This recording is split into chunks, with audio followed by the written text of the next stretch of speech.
Once you get started investing, you may find that there are many products available ranging from simple to complex. So where do you start? In this video, we will explain some of the most popular types of financial instruments that a beginner is likely to encounter. The most well-known form of investing is trading shares. By purchasing a share of a company which is publicly traded, you in effect become the owner of a small part of that company. And if this company performs well, it will become attractive for other investors to also purchase shares in the company. In this case, the share price will typically increase and you could sell your position in this company for a profit. This is known as a capital gain.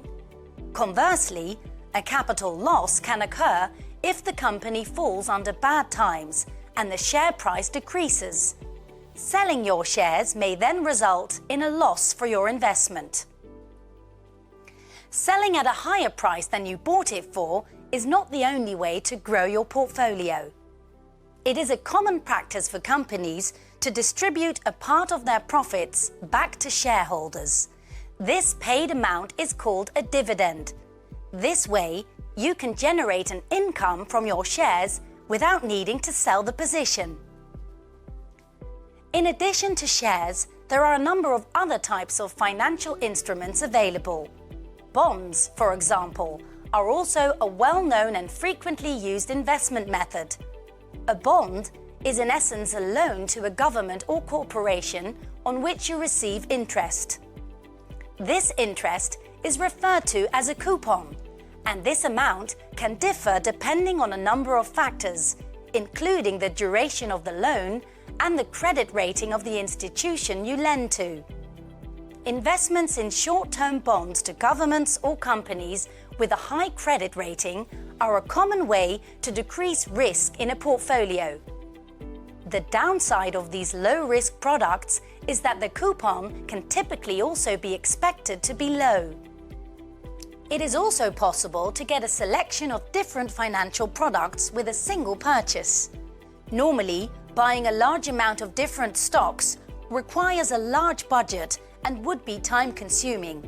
However, products such as investment funds and ETFs make it possible to do this in a simple and cost-friendly manner. An ETF, or tracker as they are commonly called, is a passively managed fund which looks to match its return to the underlying basket of products. The underlying assets of a tracker could be an index, such as the S&P 500. They can also be specialized with respect to other factors, including region or sector. Some examples of this would be a tracker of European firms or one with agricultural stocks. The institution issuing the fund will charge a fee, often between 0.10 to 1% for this service. These costs are typically included in the price of the product itself. An investment fund is very similar to a tracker. This is also a collection of underlying financial instruments in a single product. However, an investment fund will be actively managed by a fund manager. This means that the contents of the fund are often reviewed and can change over time. Costs for an actively managed fund will be higher than that of a passively managed tracker and tend to range between 0.5 to 2%. Like trackers, these costs will usually be included in the price of the product.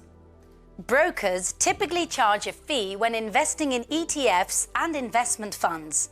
However,